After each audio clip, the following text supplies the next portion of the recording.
So thanks everyone for joining. So this is a very introduction session on making AI practical.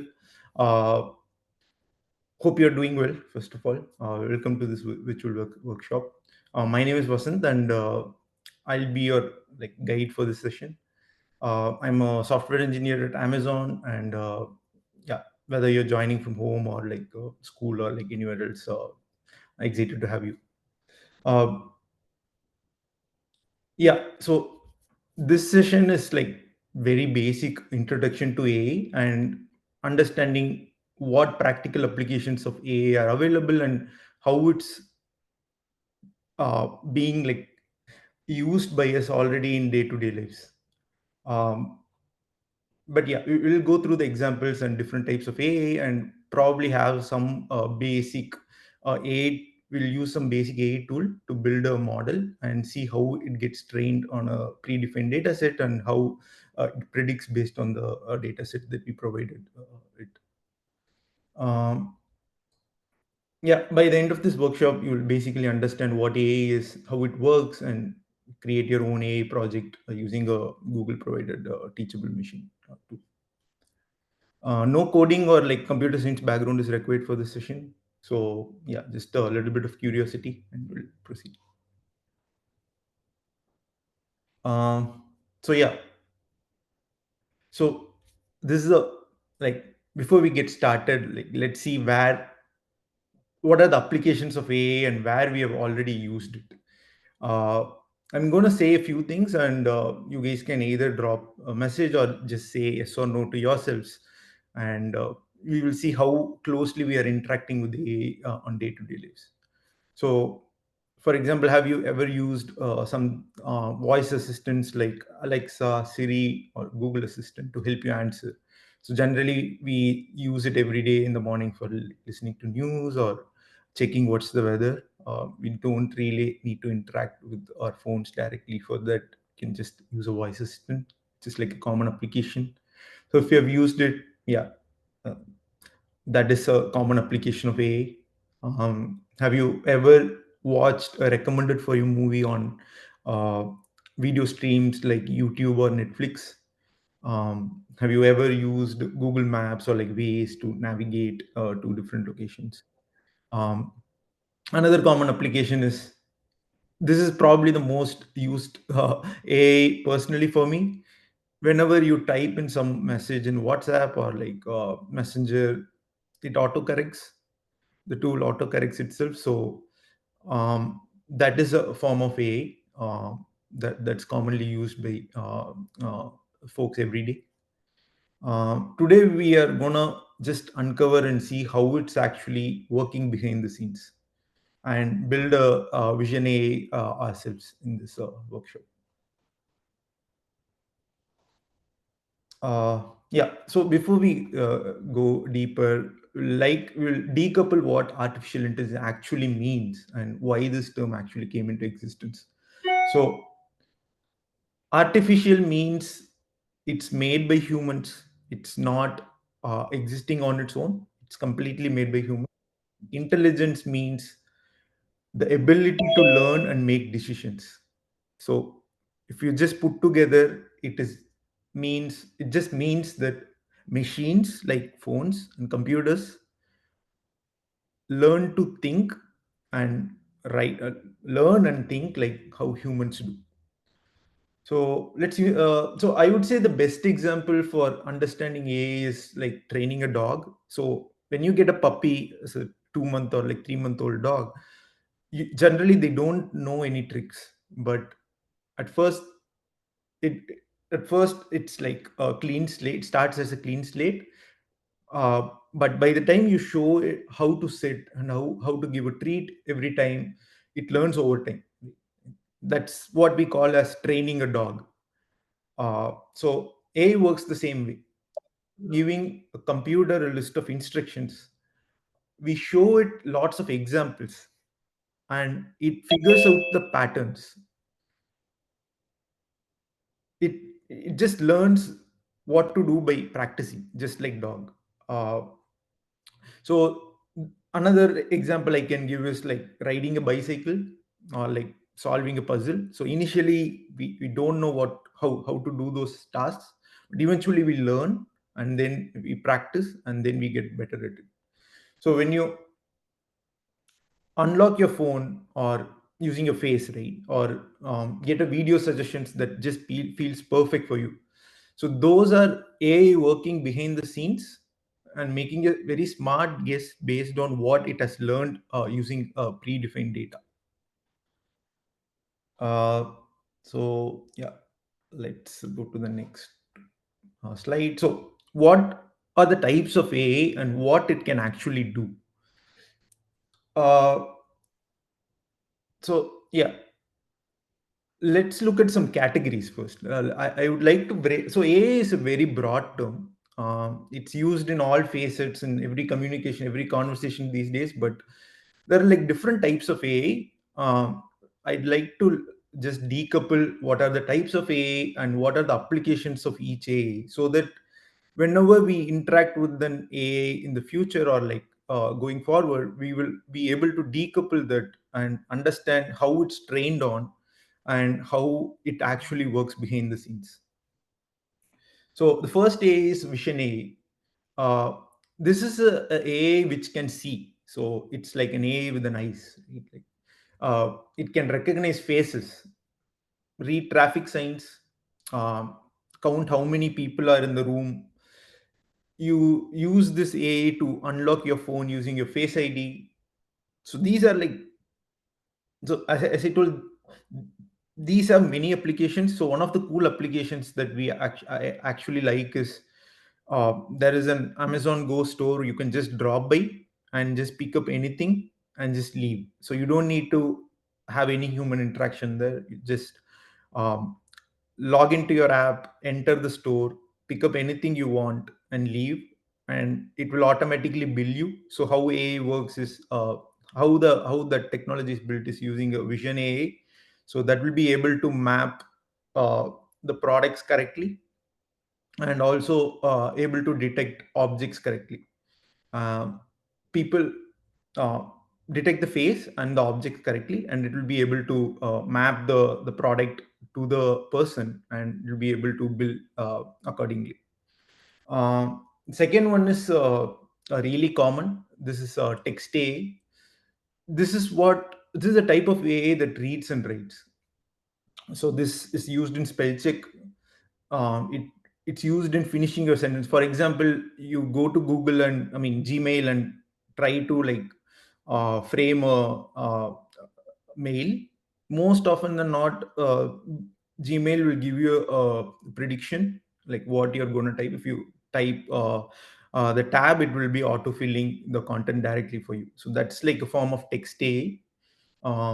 And another application of text AI is chatbot. So you go to any AT&T or like T-Mobile, or like any other website. Generally, they have like a chat bot. Yeah, they have a chatbot dialog box sitting in the website, and you can just have some basic conversations with it, and it will help you navigate. Like, you can ask some basic queries. It will help you like guide you through. Um, Yeah, as I mentioned, autocorrect is another type of text AI where it predicts what your intent is, and it gives you suggestions based on it. The next one is speech AI. This is the one that listens and talks back. So think about Siri and Alexa, or even Google Assistant. So any apps that can reply you. You take a question and they understand your voice and then reply. Uh, So the final thing is called Gen AI. So this is probably the most exciting. Uh, this AI has something something extra that the other three A's won't have. So what it can do is it can create. So this is what you see in like LLMs like ChatGPT or DAL-E, which can create an image. It's an open source, OpenAI's image generation AI. And ChatGPT is basically OpenAI's LLM. So these are AIs that are intelligent enough to create content on their own. So it can make paintings, it can write poems, it can generate music, it can build a website end to end with a single instruction. So that's how powerful they are. We'll see like how these things are like set up and how they are trained. um, to the next slide. Yeah. So yeah, touch. We initially itself touch based, but just to summarize this, AI quietly works behind the scenes every day. You might not notice it, but AI is doing a lot of heavy lifting in your favorite tools. For example, if you use Snapchat filters, the funny dog face that just sticks to your head, or like the rainbow puke filters that is like quite famous these days. That's a vision AI detecting your face in real time and putting graphics on top of it. um, when you watch a movie on Netflix, it immediately recommends like five more movies that you could enjoy.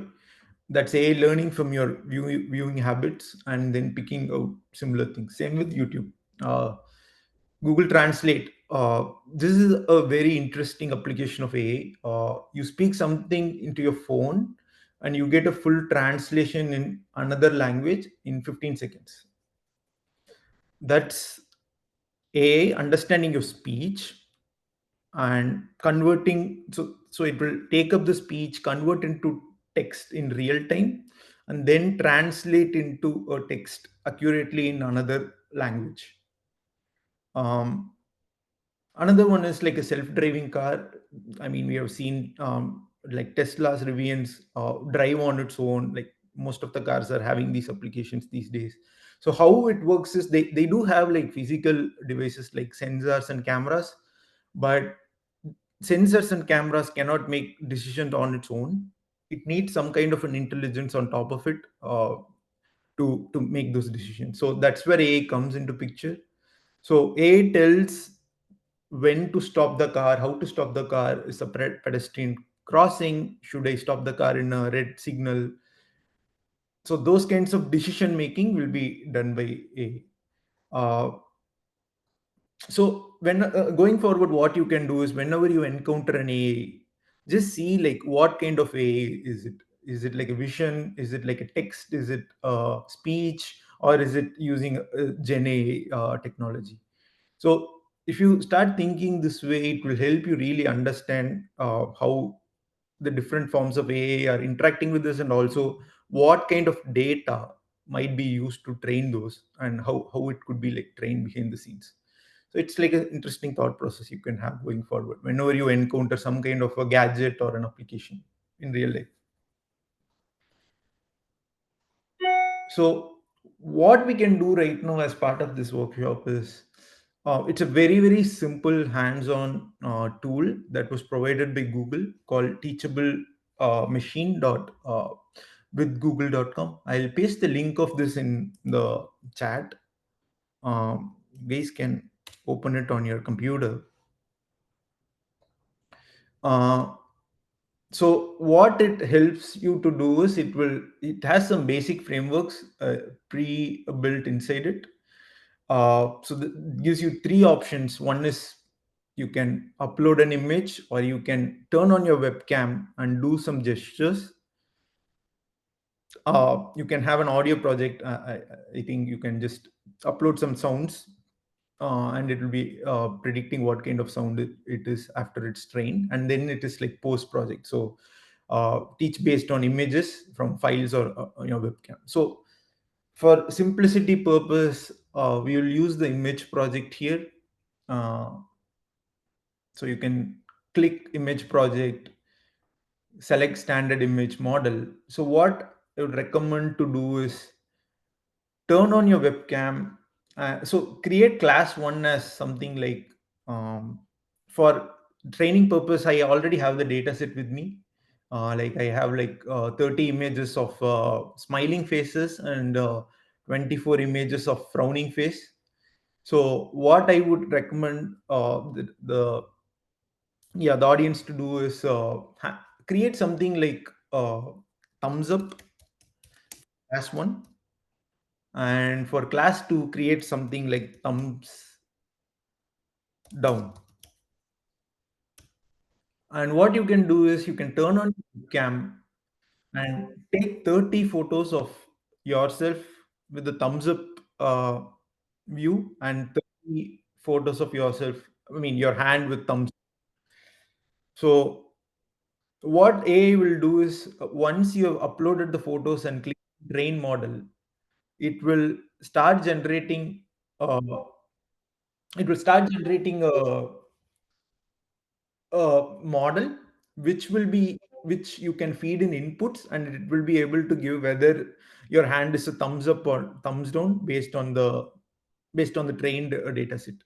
So for this use case, I'm just going to use a existing class that I've built, but I'll give you a couple of minutes of time, or like 5 minutes of time to proceed doing this on your computer with thumbs up and thumbs down. Meantime, I'll also be doing the smiling faces again live, so that we can run through the example together.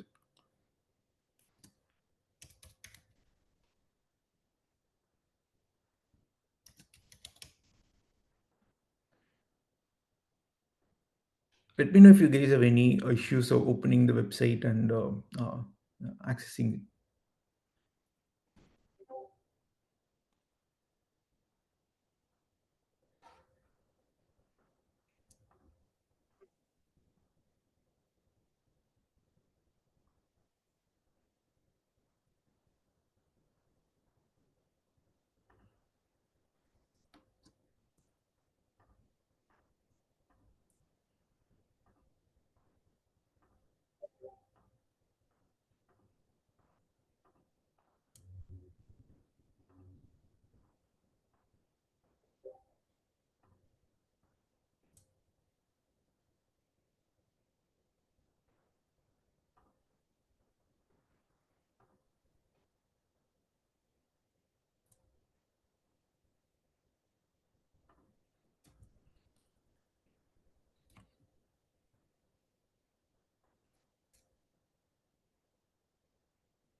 So once you've uploaded the images for each of the category, or like once you've used your webcam to capture your expressions, or like your hand movements, or like thumbs up, thumbs down, like you can keep it like smile, frown, you can, yeah, make any gestures, but make it consistent for like example one and exam, I mean class one and class two, so that you can train accordingly.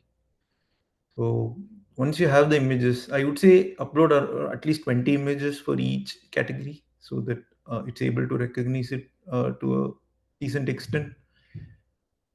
Then once you've uploaded, just click train model. It will be training.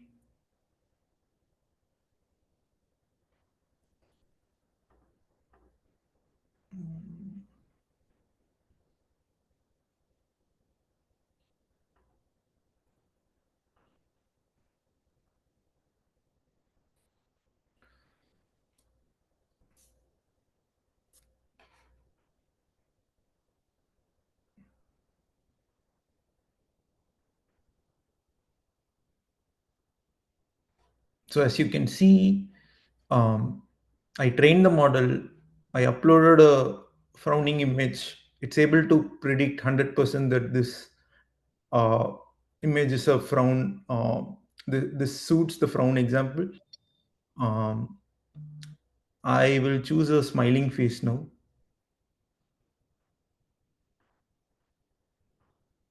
So it's able to predict 100% that it's a smiling example. So these two images that I uploaded are not part of the training data set, but still it is able to exactly predict the face, except the emotion based on the trained data set, and also the current image that we provided. Um, yeah, I'll probably give another 2 more minutes for you guys to like complete this experiment on your own and see for yourself like how this works.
So hopefully you guys have tried out these samples on your own computer. But if you're not able to like complete it right now, you can also go. I mean, after the session, you can try out the same. Just visit teachablemachine.google.com. You can use like pose. I mean, you can use image training, or you can use audio, or you can use pose, and just try out different things and see how it actually like predicts. One useful thing to like test it here is just give one wrong example in each of the category and see how badly AI can mess up the model, and it will give you wrong answers. So in these examples, I made sure I give perfect examples for each of the use case. But if by chance I gave a smiling image in a frown class, I am not sure if it would have predicted the use case exactly. It might have been confused, and it will give like smile 30% and frown 70%, even if I give like a frown image to predict. And if I mismatch the images between smile and frown while training the data set. So what I'm trying to say is your Training the AI is just as good as training a dog. Give it clear examples and test if it understands. So, if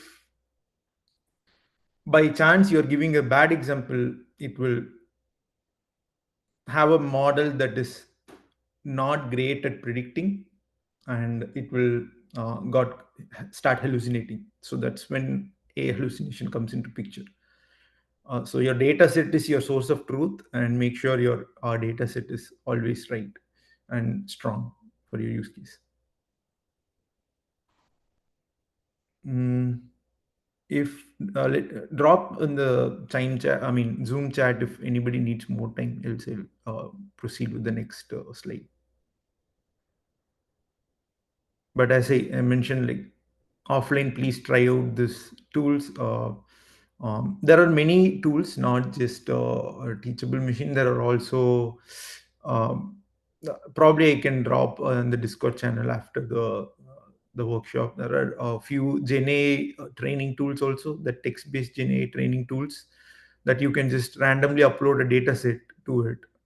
So, for example, you can upload a data set like I'm very happy and I'm very sad and I'm very enthusiastic. So it relates each sentence to an emotion like positive, negative, positive, negative. And if you give like 30 to 50 instances of a positive emotion and negative emotion to that uh, model, it will be able to predict whether, based on your text sentences, whether you're feeling positive or negative. You get the point, right? It's similar to what we did here. Instead of uploading images, we will upload a sentence that relates to that particular emotion. And when you feed in an input to predict to the AI model, it will be able to say which emotion you are feeling right now.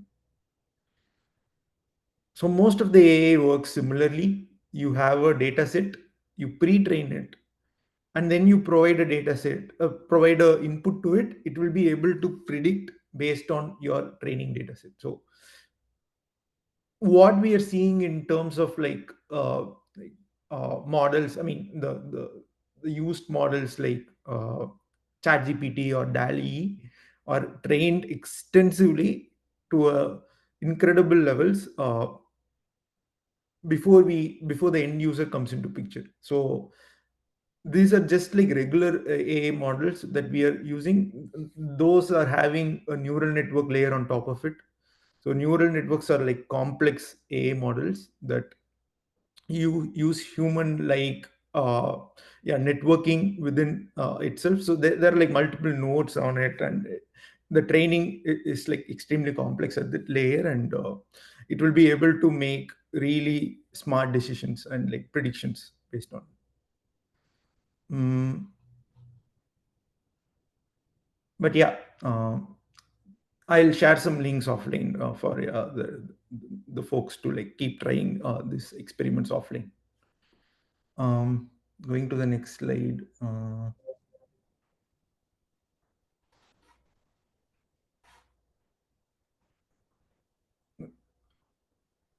Okay. So yeah, so what's really happening behind the scenes? As I mentioned, right, like AI learns from examples. The more the examples that you give, the more confident it becomes in recognizing patterns. So I would say one of the examples is like sorting jelly beans by color, right? Like if you give 100 red jelly beans and 100 blue ones, you'll start to notice how different they are. So AI does something very similar. When you showed AI different poses or sounds or images, it looked at the patterns. It does not know what a thumbs up is. Like even if you like, it does not have an intelligence to know whether it's a thumbs up or not. But it sees those examples that have something in common, and then you show something new as an input. It makes a decision and checks whether it looks like class one or class two. Then it decides what you're showing based on the closest it relates it to. So this overall process, this very simple process, is what is called as training a model. So just like we get better at practice, right? Like the more we practice, the better we become. AI also improves when it's trained with a lot of clear and diverse examples. So one of the things I used while feeding in the examples is I made sure I'm giving faces with different ethnicity, different backgrounds, different settings, so that it's able to understand even if I give background, a completely new background. So if you, why I'm saying this is, let's say you feed in an example with just smiling faces who wear glasses, like all 30 examples have people are wearing spectacles, right? Like, and when you give an input to predict for AI which has a human face without specs, then it will be confused. Even though your data set might be right, but your data set is not diverse enough that it will not be able to make a strong prediction in each case. So make sure your data is diverse. It is not so that it does not result in any overfitting when training the model. um, yeah. Going to the next, yes, I mentioned, like, your data set is everything when training the AI. So make sure more emphasis given on data set. uh, Equal emphasis is given on dataset as your model too. In this example, we didn't see what model is inherently used when training the dataset. So that's like one layer deeper where you can choose what algorithms are best for training a particular dataset. For example, training for text-based uh, data sets could be different from the models used for text-based data set could be different from the models used for image-based. But yeah, that goes into a little bit of like machine learning territory. So I'll not explore that in this workshop. But yeah, that's how it works behind the scenes. The model is not the same for like each of the inputs while training it. Um, so yeah, I think this brings us to a very important like concept, right? Like ethics in AI. Like, can AI make mistakes? As we saw, as I like mentioned in the previous slides, it can, because AI is completely human built intelligence, right? Like it's just built on top of whatever you feed in as a data set, and the model is just trained on top of it. So just like people, AI will make a lot of mistakes, especially if it's trained on like really bad examples. Imagine you, so yeah, as I gave an example, right? Just say that you train AI to recognize faces and you give a picture of people wearing only glasses, and just give an example of uh, face without a glass, it will be completely confused and it will give a wrong output. So just make sure there are enough variety in your data set, whether it's faces or like even it could be like emotions or like anything. Just make sure there are different categories that are considered when training it.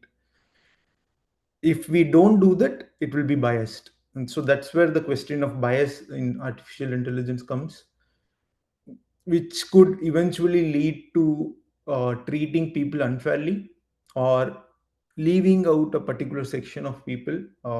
It could be nonchalant, it could be unknowingly, but it could be done due to training it on a bad data set. Nobody does it like intentionally, but it could be misused in the future, like if it gets in wrong hands. So that's why it's very important for people like you, me, like whoever is training the data set, to think about how AI is trained and used. Before using AI in real life, uh, we should it's good to ask questions like, is the data it's learning from fair? Is it fair? Like, will AI will this AI work for everyone? Uh, and also, it's great to double check on decisions that are provided by AI, just to be sure that we are not taking any biased decisions based on its predictions. Um, because even though AI is smart, it needs human intervention to stay fair and useful and kind. So you can help me make a better, not just like by building it, but you can ask some good questions too. uh, so the most important thing going forward for anybody who's working on artificial intelligence field or like technology field is to make sure artificial intelligence actually works for everyone, right? Like it's not just for a particular set of people, and it works for everyone, it treats everyone equally. So that completely depends on how the data set is fed into it, and how the models are using those data sets to like train. um, so yeah, just to like summarize whatever we have learned. So we learned like what AI is and how it works. You discovered like different types of AI, like vision, speech, text, and Gen AI. We saw a real world example of using teachable machine, where we train the data set, where we train the model by two different data sets, smile and frown, and saw how it was able to exactly predict whether the face is smiling or frowning based on the trained data set. And then yeah, I hope you guys were able to do the same on your computer. If not, after the session, just try it out during your free time by feeding in any kind of emotion to the model and see how it's able to predict it correctly. For fun, just feed in some wrong examples or like couple of bad images into a data set and see how it's able to hallucinate and predict wrongly, and see how AI can actually go wrong. Um, so yeah, another thing we touched upon is how to make sure AI is used responsibly and fairly, and that depends a lot on the data set, and also making sure we are not creating any unintentional bias when training it. So yeah, so as I mentioned, I'll share some kind of free resources that are available online for you guys to keep exploring after this workshop. Uh, yeah, if you, yeah, I mean, I hope this session was like useful for you guys, because I hope you guys will be the ones who will be like building, becoming great engineers and scientists going forward. You build something new, thought about how technology affects the world. So have this in mind every time we are training a model or like training some data sets. Creating some data sets to train the model, and make sure that it's used by, it could be used by everyone fairly and usefully. If you have any questions, feel free to like ping me on Discord, or like you can reach out to me on my LinkedIn too. I'll be happy to answer. Yeah, keep exploring, keep building, keep being curious, because everybody knows like you're the future of AI. Cool. I'll stop the. I mean, if you have any questions, I'll stick around right now to answer it. But as I mentioned, feel free to drop me a message to you. Any questions? Any open discussions that you want to have right now?